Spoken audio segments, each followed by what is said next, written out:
Hello and welcome to Conversations with the Voice of Reason. I'm your host, Benjamin Boyce, and today's conversant is Ryan Rogers, who's currently in grad school studying to be a therapist or counselor, specifically focusing on addiction issues. And in this conversation, we talk about his trajectory with addiction and how woke his grad school has been, which is kind of phenomenally woke, but I mean, it's kind of all just the same level. It's just like once you throw that sanity out the door, there's no telling what kind of banality insanity becomes.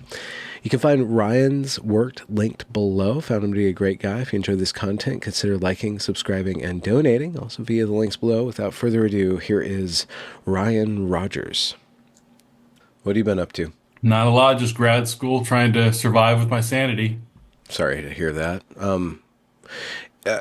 So when people pursue postgraduate degrees, they usually lose their mind. But is this like a particular like loss of sanity that you're experiencing, or is it kind of just run of the I mill, I stretching the think brain, shoving too much into it? yeah, I mean, there's two different types of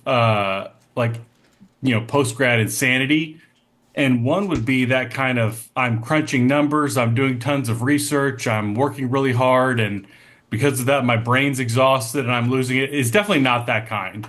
Okay. What my program is closer to an adult daycare. You know, Oh, it's I've been there. yeah, yeah. And it's just kind of more, you hear just absurd things. Yeah. You're like, math is racist. And then Okay. is anybody else noticing this? Yeah. Yeah. Yeah. It's just kind of like day in, day out. Oh, really? Okay. Yeah. How long? How far into the program are you? So I'm about 2.5 years in. Actually, this semester is practicum, so I actually started seeing clients, Okay. and it's been very good. It seems like professors actually care when there's actually clients involved. There was just 2 years of propaganda and indoctrination Okay. to get there for some Yeah. reason. Are the other students in your cohort susceptible to this type of idiocy? That's a really good question, and it's hard to get a gauge because you don't want to flinch and let people know that you're not a true believer. So the only times I've ever heard people express like, "Hey, what's going on here?" It's off campus in a hushed voice. Oh, okay. Like you would never in the classroom say, "I don't believe in transitioning kids." You would never say that. That's just Really? not an acceptable view. Yeah. Okay. Is there any like nod to diversity of opinion? What used to be called heterodoxy? Um, I would say like quite the opposite. Like even the concept that there's other views, um, there's our view and then there's the white supremacists. Oh, okay. There's Yeah. not like a legitimate other view. There's our view and the wrong view, Okay. basically. I want to destroy institutions that you're describing. I thought you were one person that could understand. I didn't have it nearly as bad as you, but like all the things that I'm teaching, when I see your documentary on Evergreen, I think that's the logical conclusion of what I'm learning. Yeah. Because if you're learning that we live in, white supremacist, fascist institutions, and it's, shot through every fabric of society, it's everywhere. Like what you saw, that's a natural reaction. Yeah. That's the logical outcome. Yeah. Yeah. Yeah. Are you willing to martyr yourself for the cause of sanity, or do you gonna take a different tact? I would ideally not like to be a martyr. Oh, okay. My program's already on to me. My director called me in her Well, you did office. write a book apparently, so Yeah, yeah, yeah. I'm not trying to hide too much. okay. Yeah, but I really want to be a therapist. I've wanted this for a very long time, but I kept silent for so long, and I thought I've got to say something. Okay.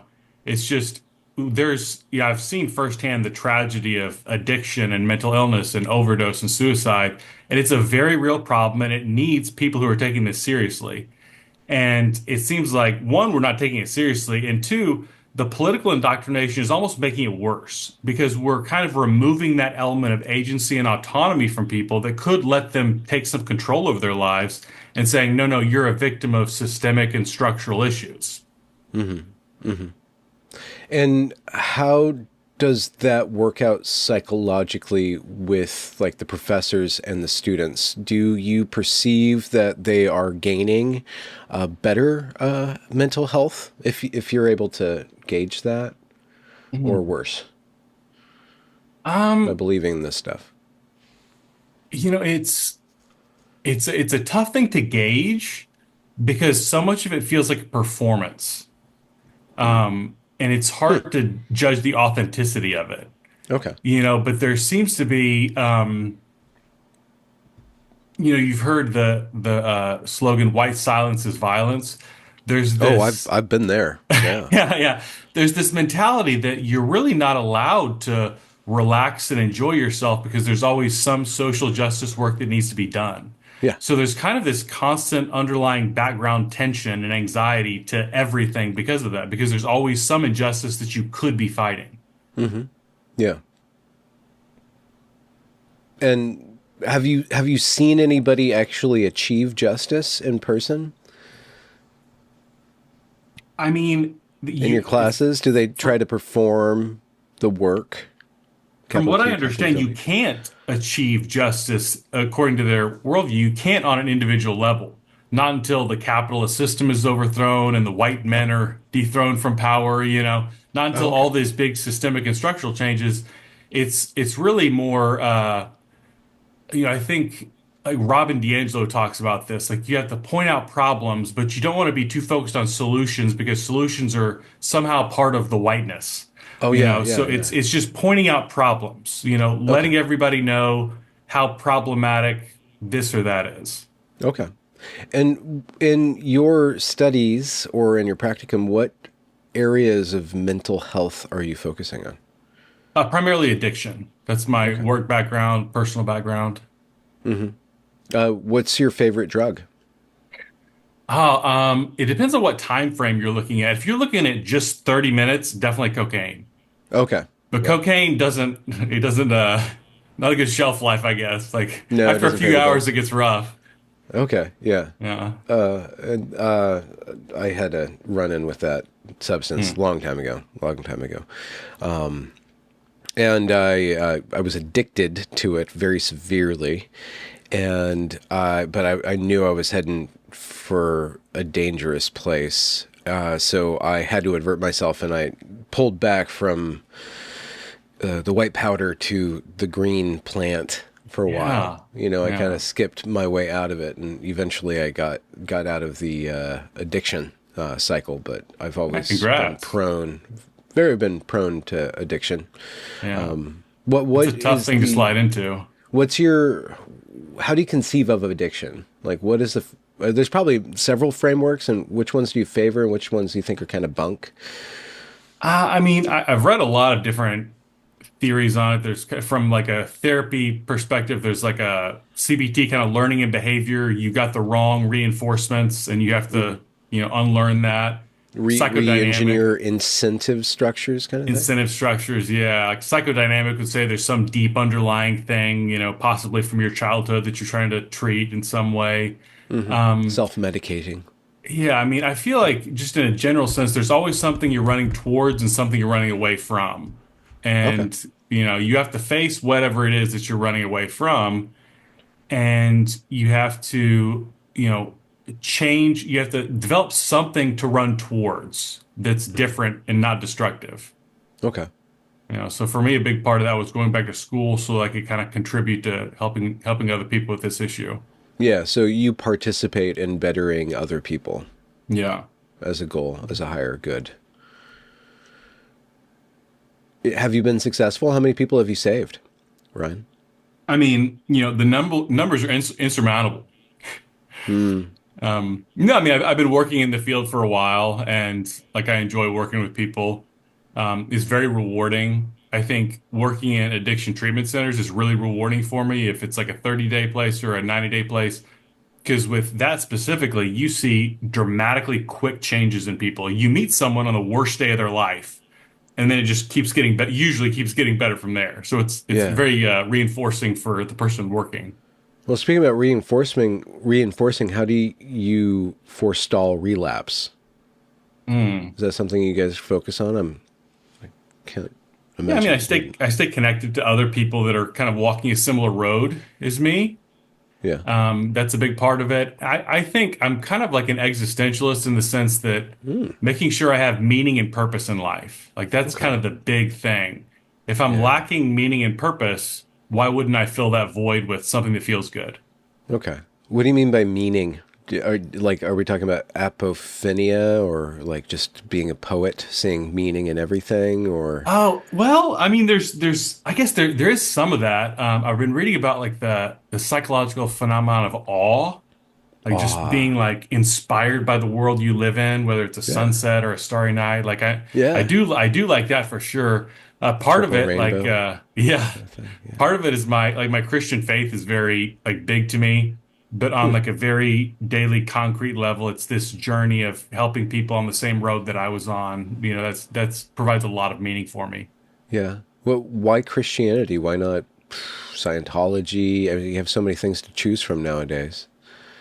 Yeah, I mean, I guess I had been in like 12-step fellowships for a while, so I had like embraced the idea of a God generically. Hmm. And I think what was different for me about Christianity was actually how counterintuitive and in a sense irrational it was. Hmm. Like Jesus is like the most irrational alpha male in terms of historical figures Hmm. because like all these other gods, heroes, Achilles, Gilgamesh, all the ancient Babylonian and whatnot, it's you conquer your enemies and you have as much sex as possible. And Jesus doesn't have any sex and he lets himself be conquered. And he constantly is living the life of a servant, you know, and it's so counterintuitive that I found something really appealing about that. Hmm. How did you stumble upon that story? What made it click for you? I'm not really sure what made it click. It was gosh, this was about 2.5 years ago, and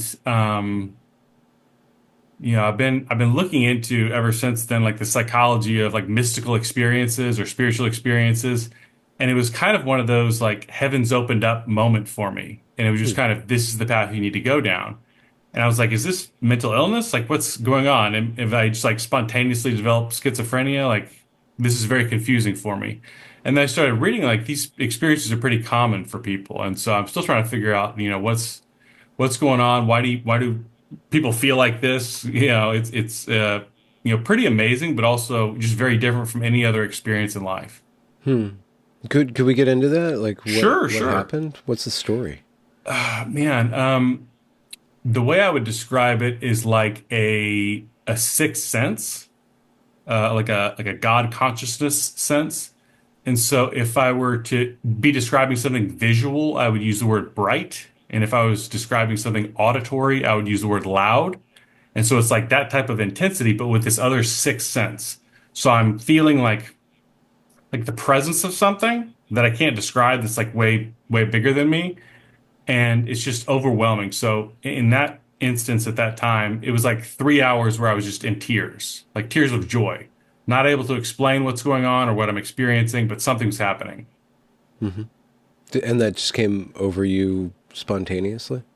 I mean, I guess I had been searching for a long time. So I guess I had been maybe opening my mind to the possibility of something. Yeah. Yeah. Yeah.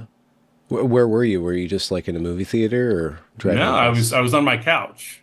Yeah. Watching a show or No, reading a I was book reading a or book. yeah.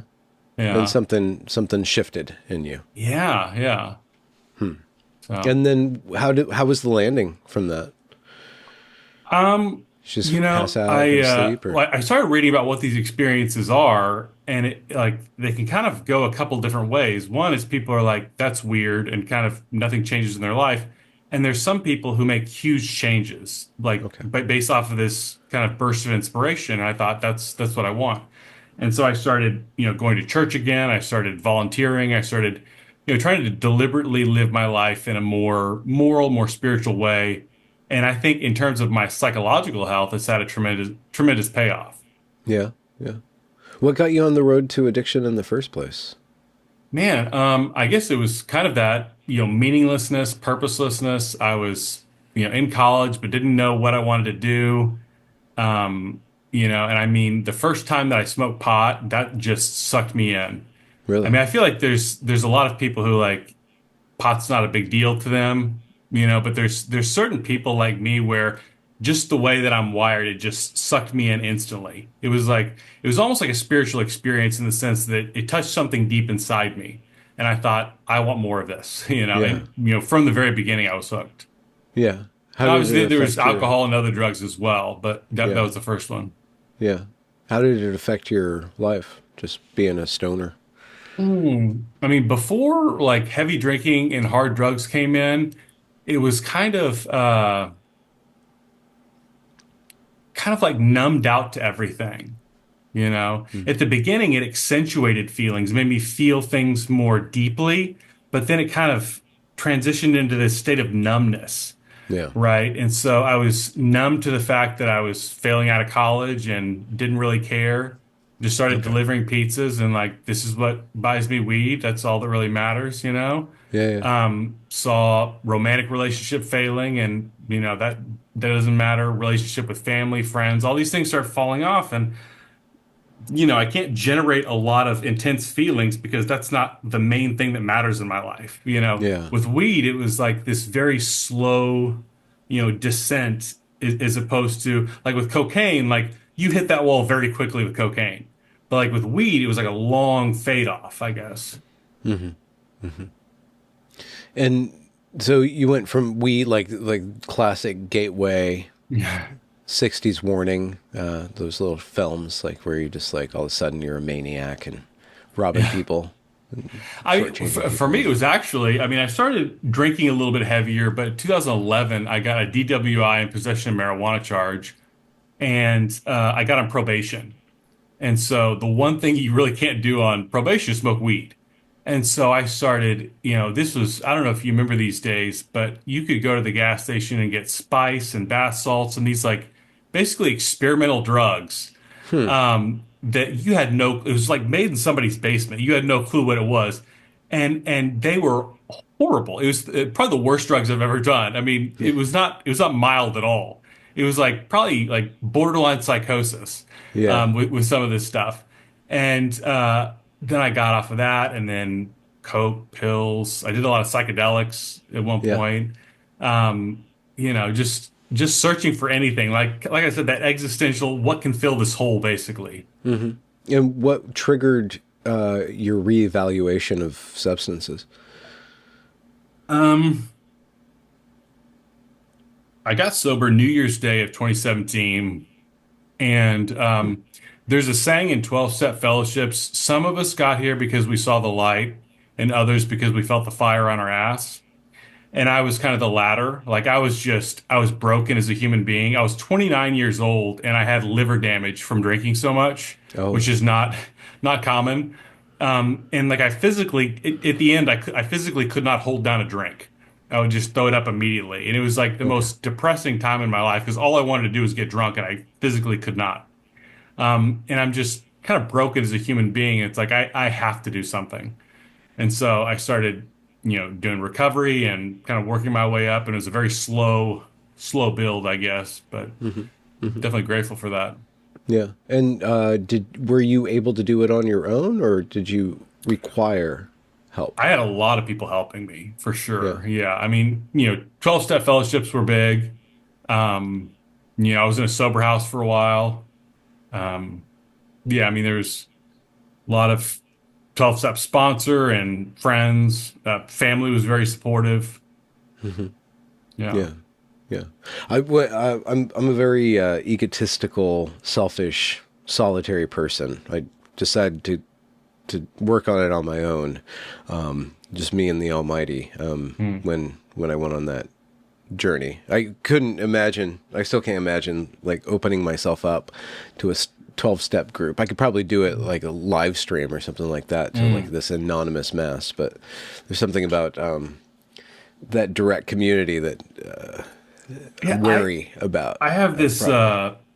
very introverted spirit, and I definitely see myself as very unique. I don't want to fit myself into a box, all that Hmm. kind of stuff. And that is a very frustrating part about the 12 steps. It's like you're not special. You're You're doing the not same special. things as everybody else, Yeah. The Yeah. path for you is not any different from any other person. So Yeah. yeah. Yeah.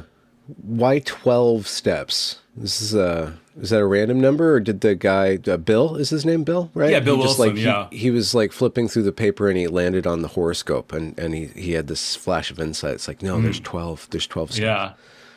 I really don't know why there's 12 because there's several of them where there's two steps that's really one step.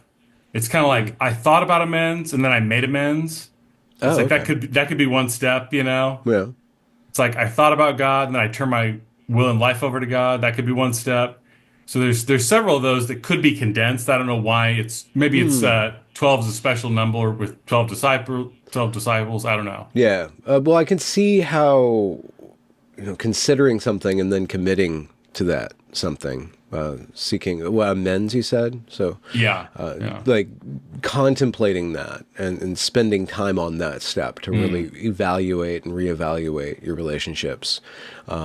And then following through on that to release that consideration by making contact.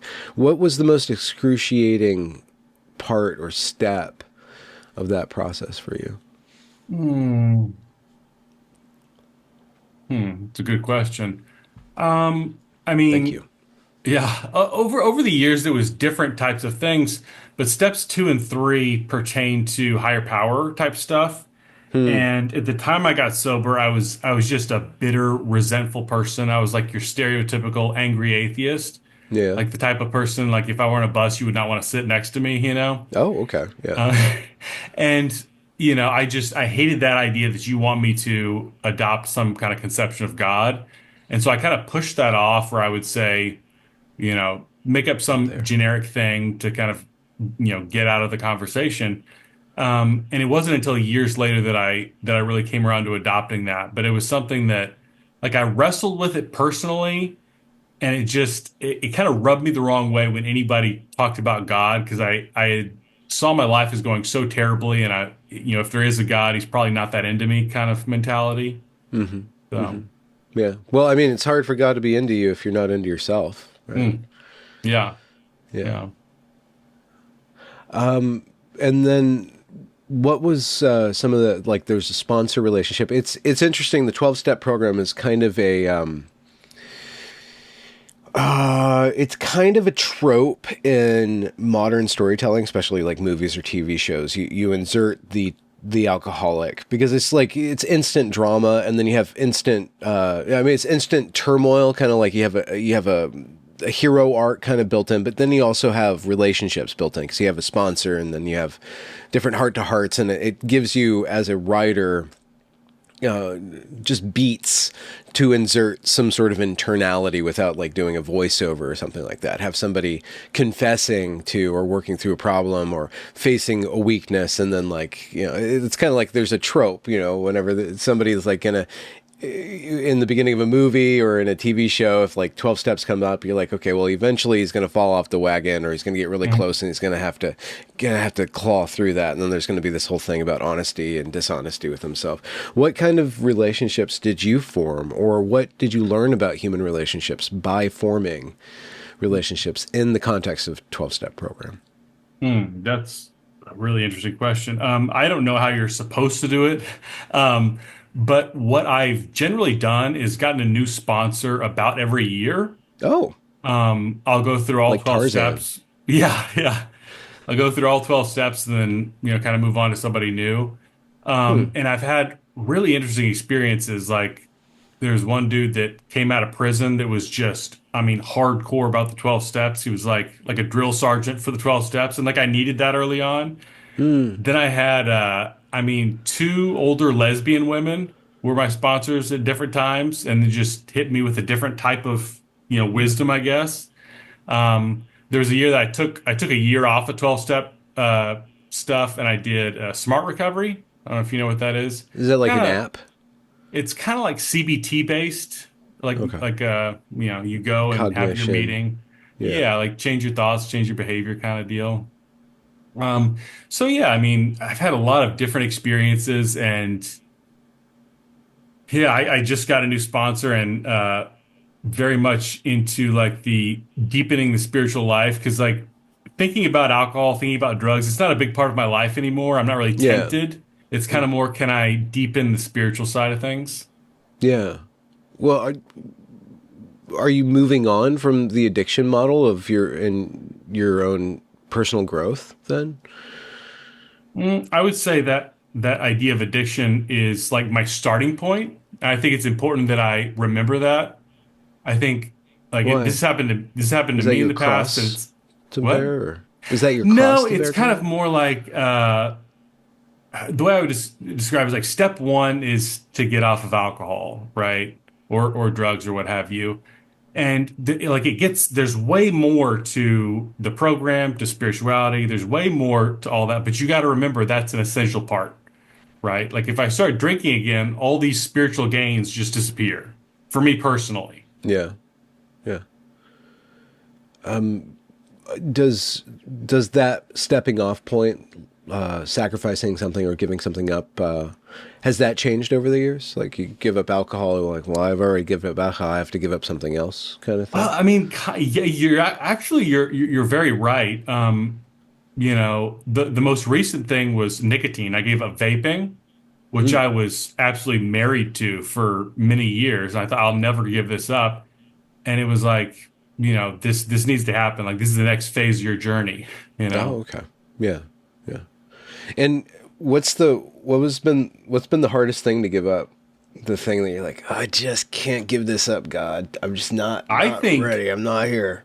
I think nicotine was harder than alcohol, cocaine, anything. Really? And another one was marijuana actually. Like I feel like alcohol and cocaine, like I had a bad taste in my mouth when I left them behind, so it's kind No, of they're easy very. to stay away Yeah. from that.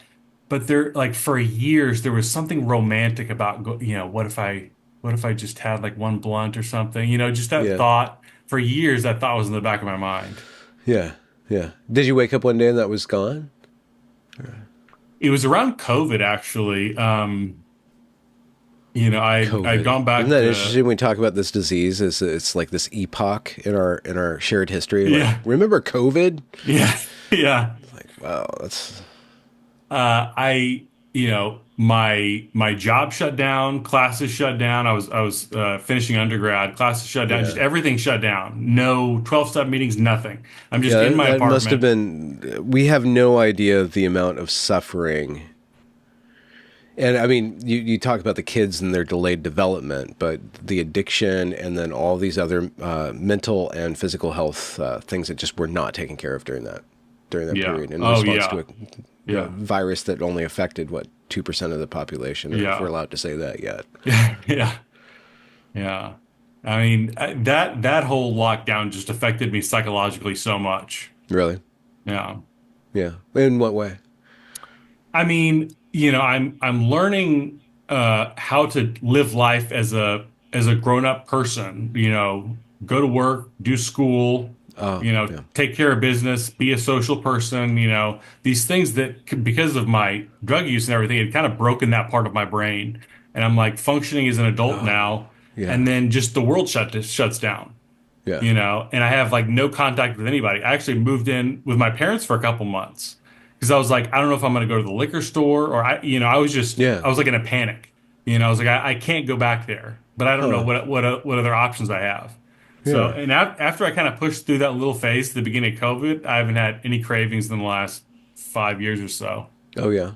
There's a aspect of dependency in addiction, like where it's something that you need. Is there kind of a humiliation process or humbling process to just reckoning with yourself as somebody who is dependent on something other than yourself, right? And then, like, is it kind of like, is there a little bit of shame in admitting that, like you're half a man or you're lesser of a man because there's this ideal man that is dependent on nothing, but addiction is a signal of dependency. Yeah, I think there definitely is that ego factor of I don't want to admit that there's like some inferiority that I have. I think something that helped me get over that is seeing like other men model this idea of, yes, I had issues, I humbled myself, I worked through them, Hmm. and then you see them as like more of a man now because you dealt with your issues. And there's like almost becomes something less masculine about ignoring these problems you have. Yeah, isn't that funny? That's another Yeah. one of those. What were we talking about, Jesus? The contradiction or the paradox or Yeah. the irony of Yeah. that? The only way out is through, or the only way to actually fulfill your destiny is to, is to let go of it in a way. Yeah. Yeah. Yeah. And then how have you, so I guess you chose psychology or therapy as a Mm. profession because of your own personal story of like, well, I'll help other people, and the way to that is mapped out. What is some of the, I guess we can talk about the woke stuff. What is some of the hook'em or bunkus stuff in therapy that you're like, this doesn't seem right. And contra to that, like, what are some of the things like where you found a therapist or a writer or researcher or even just a school of thought that's like, this is fascinating, this is novel, this is, well, not novel isn't new, but like this is something, they're onto something here. Yeah. Oh man, psychology has been very disappointing for me. I love the Mm, professors that I had in undergrad. A lot of them were very brilliant and did a good job presenting the material. But I kind of was like, I've been through this 12-step kind of folk wisdom stuff. I want a really scientific way of looking at the yeah, mind. yeah. And I thought I was going to get that in psychology. I don't know if you've heard of the replication crisis, Mm, but a numerical majority of studies coming out of psychology can't be replicated. yeah. So a lot of things we think we know in psychology is, kind of up in Well, the air. maybe it's because they're psychology is a bunch of snowflakes, but very special snowflakes. You can't replicate things because everybody's so unique, Yeah, yeah. right? I don't know. And then in my program, almost like if I ask if something's evidence-based, people give me like weird, sometimes dirty looks. Uh-oh. We in my marriage and family counseling class, we read 4 books and 3 of them had no citations. And I'm like, okay, I don't want to be this guy, but I'm going to be this guy. I was like, I raised my hand. I was like, is it weird to anybody that we're in a master's level program and 3 out of our 4 books have no citations? And this guy looked at me like I'm an absolute idiot. He's like, well, of course not. It's based on the author's lived experience. Oh yeah, lived experience. Yeah, yeah, And lived experience trumps everything. yeah. Well, isn't that can't you make a case for that in psychology if anything else other than art, that lived experience is like the core of the discipline?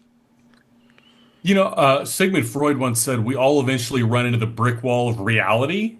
And I Yeah. think, if your ideas are being tested in the real world, so for example, a type of therapy, like I feel like this therapy is good. That's great. But like, how does it actually work on clients? How does it change a client's mental health, their well-being, their life? You know what I mean? Like, it's nice that you feel good about that, but like, what are the actual effects? Yeah. I mean, we don't treat medicine like that. Like, I feel good about this pill, you know? Yeah, yeah. But I mean, but the effects of mental health is via lived experience. How do you feel today? How do you feel compared to last week or a year Well, ago, right? I mean, my And my I'm not arguing with you. I'm trying Yeah. to drill No, no, down and I hear you. yeah, And there may be some cases where like maybe some kind of placebo effect where you just need the client to believe in themselves or whatever, so you just go along with it. That yeah, that may fake it till happen you make it. sometimes. Yeah. Okay. But my background is addiction, and I've brought this up so many times in Oh, class, okay. and it's just like my professor's like, "Why are you still here?" But my thing is, okay, what if a client says, "I'm going to do heroin because heroin is good for me, and that's my truth." Yeah. What if a client says that? I actually had a professor, I brought this up to multiple classes. One professor actually said it is possible that, objective reality around heroin may exist if that client is a heterosexual middle class white male, but not if it's a diverse client. Oh. And so I'm thinking like Oh. if Wait. I have a black or gay client who's at risk Yeah. of overdose, I can't do an intervention there. That's just mind-boggling to me. Okay, but so what's the logic of that? Is it because I think it's the some form of magic. okay.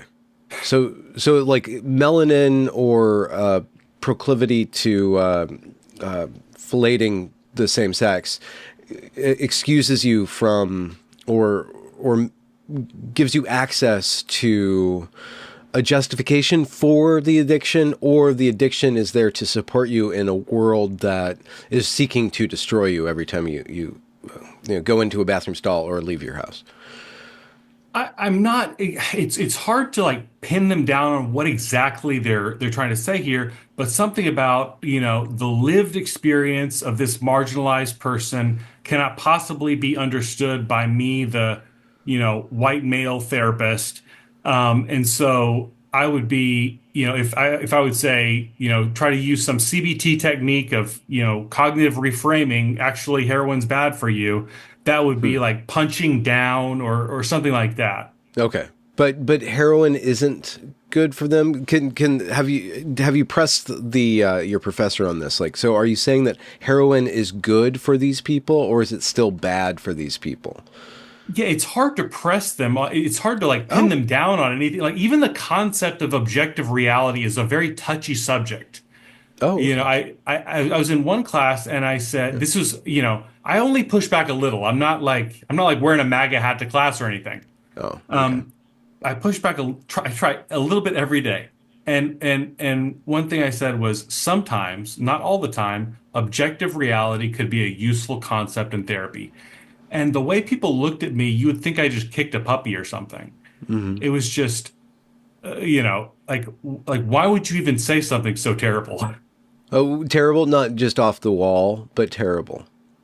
Yeah, I mean, like how arrogant can you be that you could think that you could even know what objective reality is? Okay. Like it's a form of arrogance. Also, like a violation of multiculturalism to think that your so-called white objective reality trumps Yeah, so the what? marginalized client's lived experience, their Yeah. truth. Okay. And the whole idea of, well, heroin causes overdoses, like that part's not factored into the equation anywhere. Okay. And these are what you're speaking to is in courses that specialize in addiction, or are they just kind of multi-purpose general? No, just all different kinds of courses Okay. for So what counseling. happens in these courses when they're dealing with subject matter that's actually fascinating and based on research?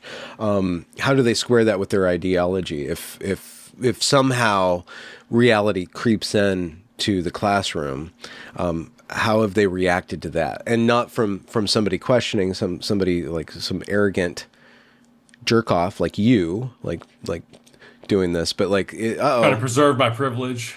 yeah, uh-oh, we here we go. There's some nuance or problem or realities exerting themselves in the text.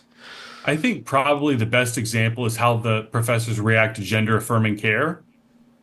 Because in the last couple of years, there's been a tremendous amount of evidence with the WPATH files, the CAS report. I think several Scandinavian countries have had big lit reviews. Yep. And it's all showing transitioning minors is extremely dangerous and has a lot of harms. That's what all the evidence is telling us. Hmm. And all of my professors, every single one with no exceptions, has said gender affirming care, like affirming the client's gender identity, is the only appropriate way to deal with gender confused youth. Period. End of sentence. And it's not even like I mean, I guess it's assumed that the medical psychological science is on their side, but they're appealing to this higher level of truth. Like this is a human rights issue. Yeah. Um, Yeah. That's their objective reality, or what stands in for objective yeah, reality. exactly. And I don't think any of my professors even know what gender affirming, like the medical side of gender affirming care really is. Oh, I, I okay. had I had in one class a professor was talking about how terrible Texas was because we put restrictions on transitioning minors. And this one woman raised her hand and she goes, "Well, what if a kid transitions and then later changes their mind?" And my professor goes, "Huh, I never thought of that. Huh. How could you not have thought of that?" You Huh. know? Huh. It sounds like it would be frustrating to be there, not just because you're faced with, this ideological rigidity and midwittery and thought terminating cliches, and then the Maoist, the Maoist indoctrination towards struggle sessions and all that stuff. But it just doesn't seem like anybody's interested in anything that's interesting. It's like they already have a way of looking at everything, and like, well, what if we talk about transition? What if we talk about like what is gender? Or even what is human rights? Like what causes a human right to be so sacrosanct, and does it not compete with other human rights? And how do we articulate society? And where does the psyche involved in all this? Do you guys broach into anything juicy and meaty like that? I mean, What are you learning?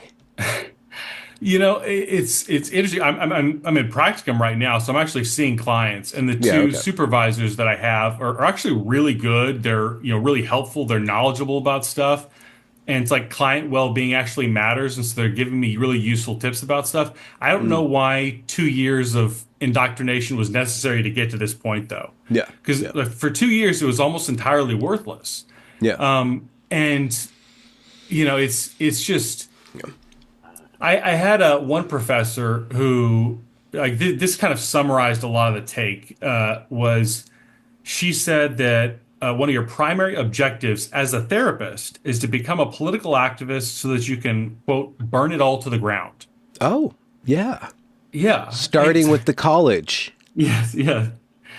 I mean, I think her vision would be evergreen. Yeah. I Yeah. mean, that's I mean, I agree with her. We need to burn these institutions down. you know But I yeah. I went to her office because this really disturbed me. And I was like, listen, because I was like a radical lefty for probably 6 years, and I was super into While the you're stoned out of your ass. Burn America to the ground, all that kind of Yeah. stuff. It sounded really good back then.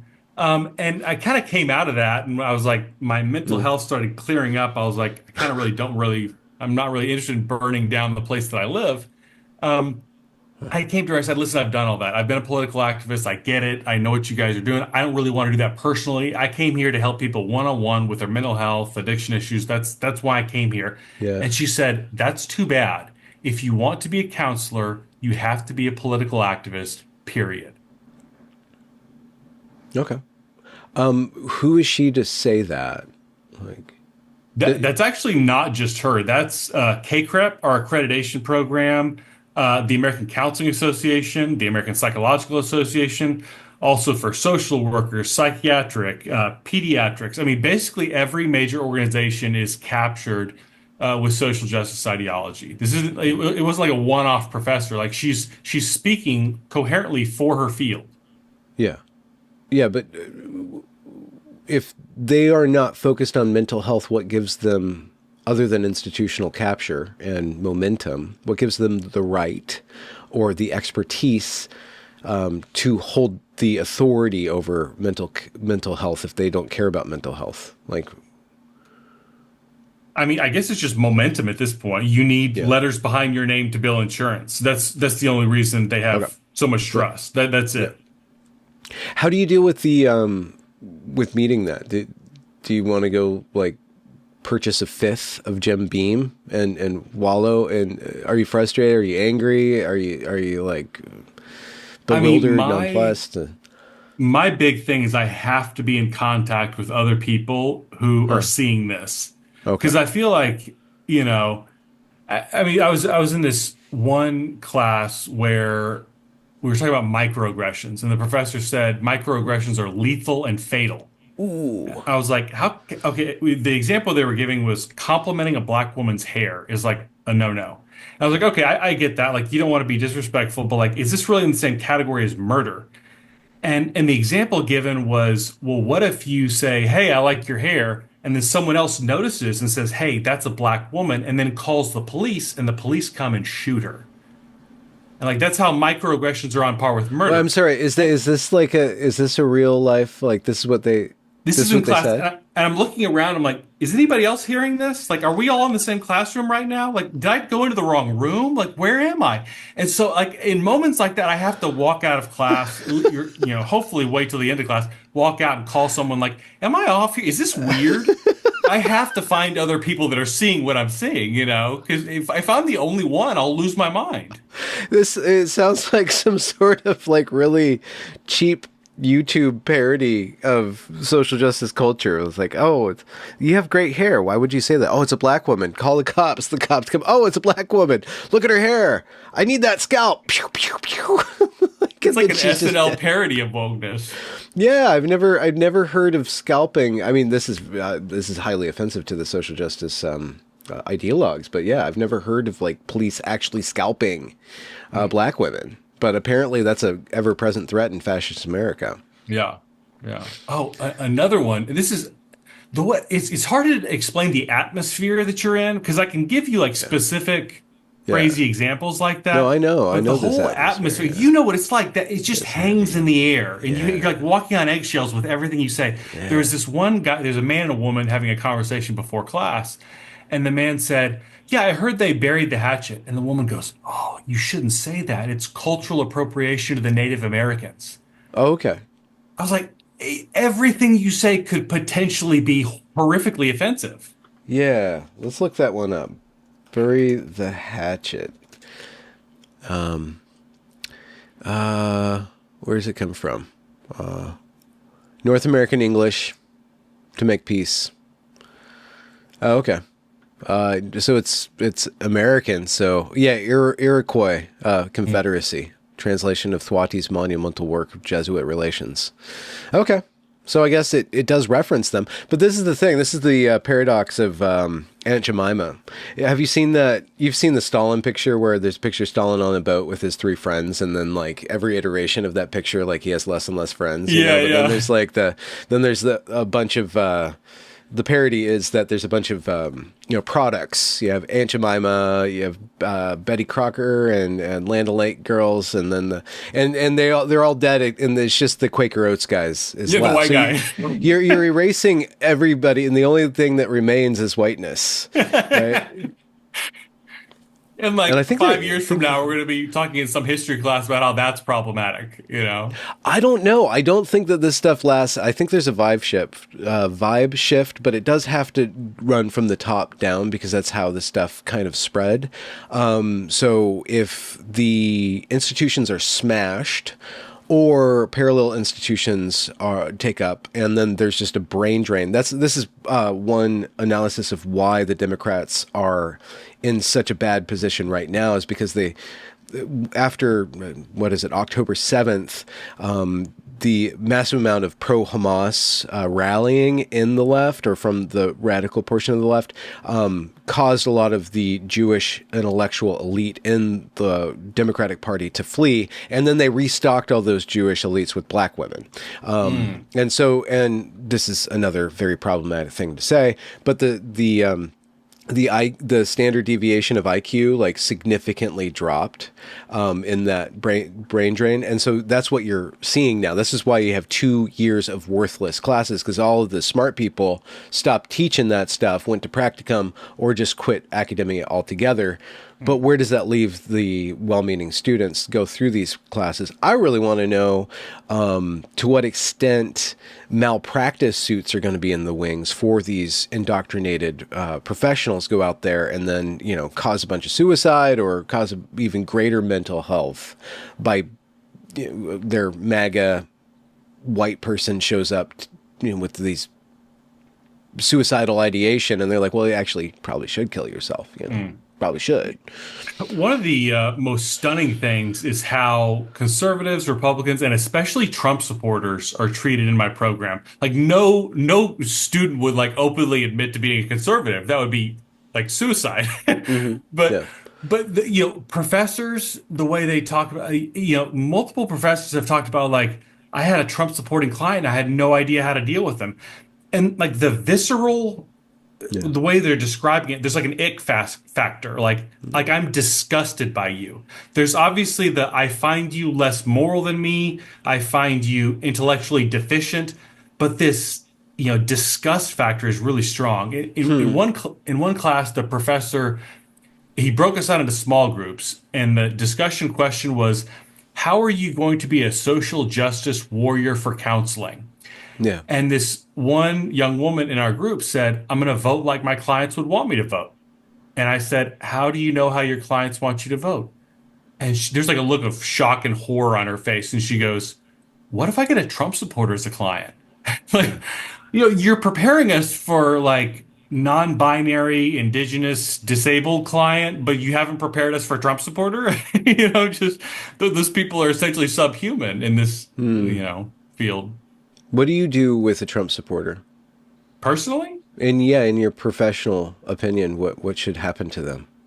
I mean, I don't see why you should treat them any differently unless there's some reason to think, if you're my client, your politics are not important to me unless they're causing you some kind of distress. Hmm. You know what I mean? Okay. Oh no. What if social justice causes people distress and you have to Yeah, I've challenge been them? thinking about that because, Yeah. this actually was the case for me. Like my mental health was terrible when I thought I could die of climate change and fascism and stuff and capitalism Yeah. any day now. Like that's how Yeah. I thought when I was a lefty. You're reinforcing this paranoia and this anxiety when you're just, filling your mind with like far left wing stuff where everything is a threat that's out to get you. Hmm. But the problem when dealing with someone like that, if you start to try to challenge this cognitive distortion, are you a right winger? Like, are you trying to are you saying that climate change is not going to kill us? Like, are you downplaying how bad white supremacist fascism is? Hmm. All of a sudden I'm starting to detect you might be a threat. You might be out to get me. I can't trust you, right? So it's very hard to challenge these cognitive distortions if Yeah. I mean, it's almost on par with a cult in some ways. Yeah. Because they're self-reinforcing. Yeah. Yeah. So, but how do you go about doing that then? That would be a fascinating expertise to have Mm. Yeah. to I have actually de-woke a talked to mind. I've talked to several therapists about it. I haven't gotten anybody who's like willing to push back hard because there's that if you push back too hard, it's like it's my right winger alarm goes off. You know what I mean? Okay. Yeah. So Yeah. Okay. So you let them dwell. I mean, just like in a theoretical patient that's stuck in this cognitive distortion. What? I would probably push to like start to do experiments. So the biggest experiment I would say like try to do 30 days with no social media and see how that affects your mental Oh, okay. health. Yeah. Because social media is where a lot of this anxiety is reinforced. Yeah. What about social media addiction? Is that something you've covered or thought about or dealt with in Man, your this lifetime? is one thing, yeah, for me personally, like Because I and it do see you was on Twitter all the freaking time, dude. I'm there. Um, yeah, I mean, I would say it's about how it affects you. Um, if it's for fun, for information, what have you, it's probably not a huge deal. If Hmm. you're like reinforcing depression, anxiety, paranoia, like that's not a good thing. Yeah. Well, how do you go about dealing with somebody who's very resistant to?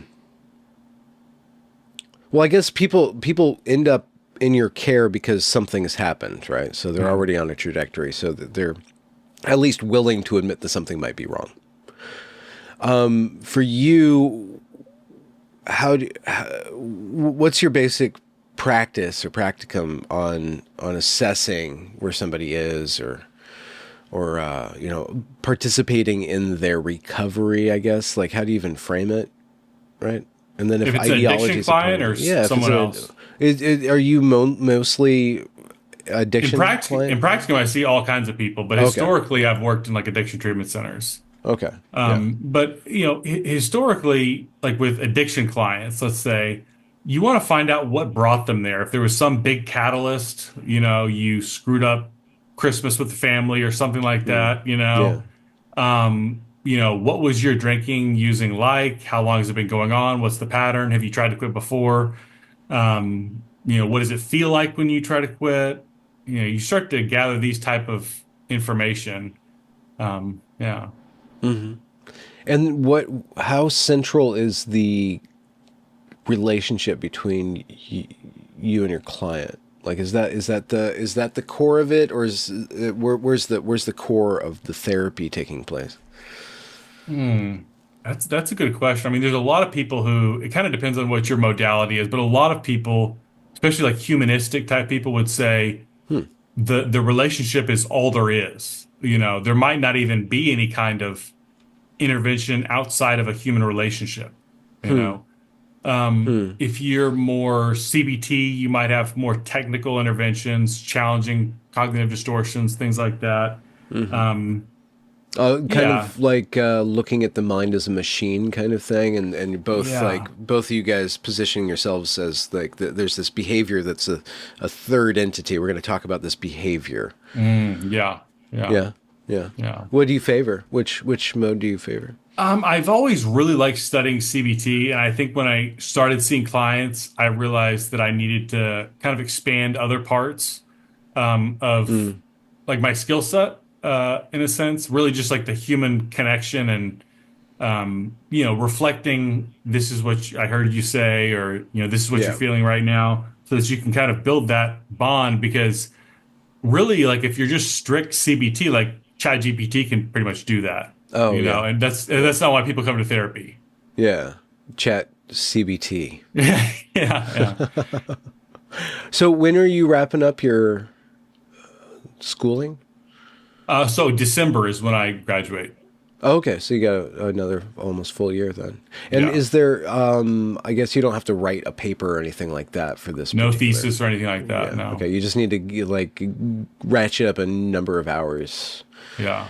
And then are you going to be accredited? I guess you're gonna get through this and then I guess licensed, I guess is the Yeah, correct. you get licensed and then you have about a year and a half of what's called supervision, where you're an Mhm. associate until you get fully licensed, basically. Okay. And how does that look like? What do? You just kind of partner up with a higher up guy I'll and probably go to work for addiction treatment center. That's my goal. yeah, yeah, yeah. Do you have any great ambitions to found a new addiction recovery method, or start your own a center or something like that? For a number of years, that was my big thought in my head. I'm going to start my own center, and then I realized like this is an incredibly saturated field. Like Oh, this is a very lucrative field, and there's just oh, millions of treat. I mean, there's treatment oh, centers really? everywhere. Like especially in Okay. Austin. I mean, Oh, they're yeah. they're all over the place. So it would probably not be the best business decision to try to open up Hmm. a treatment center. Yeah. But are you worried that if Trump destroys the cartels and people give up fentanyl, you'll never have any more clients? Or That's a possibility. That's a possibility. do you welcome the day that America is drug free? I would love that. I would love that. Yeah. I wonder, honestly, a big thing I wonder about is like weed is basically legal everywhere. No. And it is stronger in like gas stations than it is on the street. I don't know what they're going to do about that. Yeah. Do you foresee or have you looked into the effects of that weed is having on I haven't seen any like big study yet, but I've heard a increase in people going to the hospital because of psychosis, yeah. because the weed is that strong. Okay. Is this you think weed can lead to permanent psychosis or do you think it's mostly temporary? I think there's some evidence of like leading to schizophrenia if you start using it at a really young age. Yeah. Yeah. Okay. What do you participate in any like anti-drug crusading? That's a strong phrase, but are you concerned with the policies around or My the only like war on anti, drugs kind of thing? yeah, my only fighting of drugs is through like 12 step, because I think it has to come from a change of heart. Like we've Okay. had a pretty intense war on drugs, and drugs like definitively won, you Hmm. know. Yeah. If you don't change people's hearts and minds, I mean, drugs are just going to keep winning. You Okay. can ban them or send people to jail, and drugs make you feel really, really good. People are going to Mm. fight to be able to do that. Yeah. So you have to, it's like a change of consciousness that you really need. Yeah. And what precipitates that change of consciousness? Does it have to be on an individual by individual basis? Can anyone actually intervene on upon someone else? Yeah, I mean, I've known a lot of people who were forced to go to jail or rehab or things Mm. like that and ended up getting sober that way. Hmm. Yeah, I think eventually you have to own it for yourself, but how the journey starts can happen in a number of ways. Okay. Yeah. And your book, The Woke Mind. Yes. You haven't said my book yet. Could you My say my? book. Yeah, oh, thank you. My I book. was waiting for that. Yeah. So this was kind of, it actually started several years ago, and I'm just trying to figure out what in the world is going on. I remember I walked into a classroom for an addiction recovery group, and the first speaker for collegiate addiction recovery gets up there Hmm. and says, like, starts her talk by saying, "We all know that whiteness is problematic," and then everyone in the room Is she starts talking about snapping. white powder? Ah, yeah, maybe I missed it. Yeah. Maybe she was talking about cocaine, dude. But I was like, what in the world is going on? I was off college campuses for a long time. I had no clue what was happening. I was trying to understand it. So I kind of binged on a lot of research, and then kind of the woke mind was the result of that. Yeah. But it's the idea that happy, well-adjusted people do not make for good revolutionaries. And that's a lot of the content of critical theory and postmodernism. Yeah. And this kind of rolls into encouraging people to point out things that are problematic, don't look for solutions, never have gratitude. If you have gratitude, you're kind of resting and remember white silence is violence. And So you're perpetuating, yeah. you don't want to sit back and enjoy any of this. You want to look at things that are problematic. And this results in kind of a paranoid behavior, very emotionally unstable behavior. So you look at, a good example of this, I'm sure you saw this at Evergreen. Some completely innocuous thing happens, and some student says, "I don't feel safe. Hmm. Like I am physically under attack. I'm physically unsafe in this I'm place. literally shaking. I'm shaking. Yes, I need to use violence to defend myself." Right. Hmm. So you see this Yeah. type of mentality and this type of behavior. So this philosophy actually encourages and leads to that kind of that psychology, that essentially mental illness that leads to this erratic behavior that we saw Hmm. BLM, burning down cities. You saw Evergreen. This huge push by well-meaning moderate liberals, like it's a human rights issue that we need to castrate mentally ill kids. Hmm. Hmm. This is the type of mentality that is kind of the logical conclusion of that mindset. Yeah. But do you lay out deprogramming suggestions or No, so? I don't. I wish I could have gotten into that. It's really there's several sections. One is on the psychology of it. One is on the Hmm. philosophy, like critical theory, postmodernism, how those Yeah. fuse with identity politics. And there's just a bunch of case studies of what it looks like in the real world. In Oh, terms of lived like how experience. See? lived experience, yes, yes. Yeah. In terms of how you deprogram, that's a really good question. And I think, um, you know, like a lot of the book employs logic, which is, as you know, is a symptom Oh, of white supremacy. And I think a you lot went of it there, is going huh? to have to change with just people's emotions. Mm. Hmm. I think they're going to have to realize like how I'm doing things is not making me happy. Yeah. It's Yeah. not benefiting my relationships. Burning I down the don't. world doesn't make the world better. You can't Oops. quote statistics to these people. Okay. Yeah. Yeah. Yeah. Have you been canceled yet? So there was somebody or one or more people on my campus is like keeps reporting me to the dean and somebody else for I think hate speech, I believe. Thought crime. Yeah. Thought crime, yeah. Does your dean want your money more than That tuition check is a very big incentive. That's a big okay. motivator for them. Okay, so yeah, there's a balance between purging their Yeah. campus of evil fascists and cashing in the evil fascist loan checks. Yeah, So yeah. you go back and forth, back and forth. Yeah. Do you think that there's a path towards reforming the institutions? Hmm. That's a really tough question. I mean, you've got little spots. I think like Chris Rufo and DeSantis in Florida have got their little isolated Yeah, the spots, and old it's like, oh, fiefs. Yeah. yeah, this might be a potentially good thing right there. But there's something like 5,000 colleges and universities in America, and they are almost all entirely captured. Yeah. And their staff, top to bottom, administrators, faculty, all the professors. It's people that are either true believers or who, have enough social capital on the line to know that you don't question the ideology. Like there would have to be a massive, massive shift to, even tilt the balance a little bit for Hmm. universities. So I'm pessimistic for universities. I think I'm optimistic long term because I think, what works is going to be what works is going to win out. I'm really a pragmatist. And I don't think people are going to pay tens of thousands of dollars for adult daycares forever, regardless of what their politics are. Like Hmm. eventually they're going to say, if I'm going to pay all this money, like I need some kind of an education in return. Hmm. Hmm. And you could already educate yourself in social justice ideology by watching the Disney TikTok. Channel for three or Yeah, four yeah, months. Yeah, so it's not particularly novel, and you don't really need to. There's not a high bar to achieve competency in yeah, this meme complex.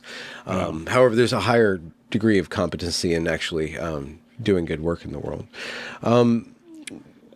What kind of practice,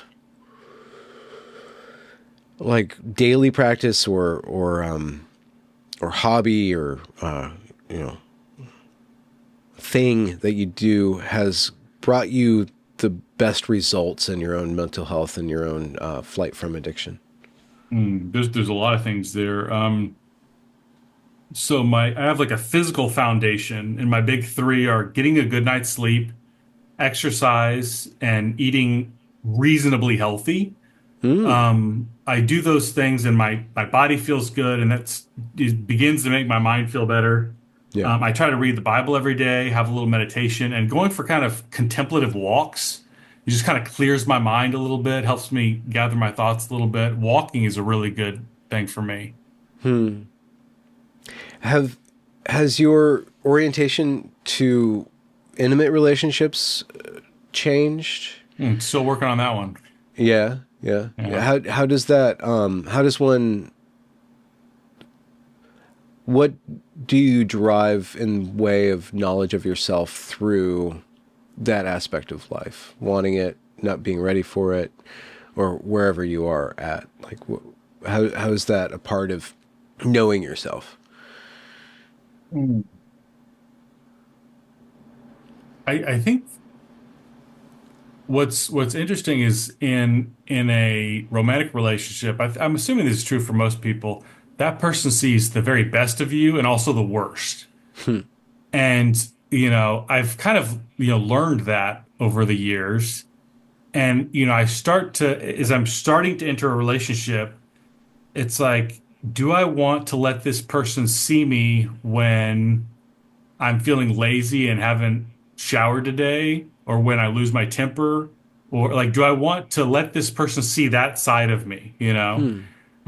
Because I can be like really good and charming when everything's going right, but then there's just also this other side of me. And if you are dating me, if you're my romantic partner, you're going to see both, right?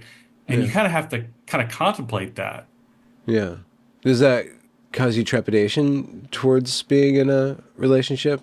Like Sure, not sure. wanting to Yeah, I be mean, seen it's in that way? certainly, some it causes me to think twice, I guess. Hmm. I guess when I was Um, like 20 years old, you just jump in a relationship without thinking. yeah, yeah, yeah, yeah. Are you looking for a hot Christian girl? Yeah, that's the goal. That's your goal? Yeah. Is the Christian dating market in Austin hopping, or is Yeah, that it's kind of great. odd? It's Yeah, great. yeah, Yeah. yeah. Do you guys have?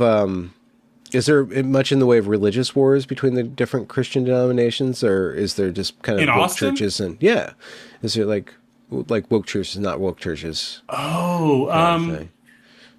my church is like very much like straight by the Bible. I don't think my professors talk very much about politics at all.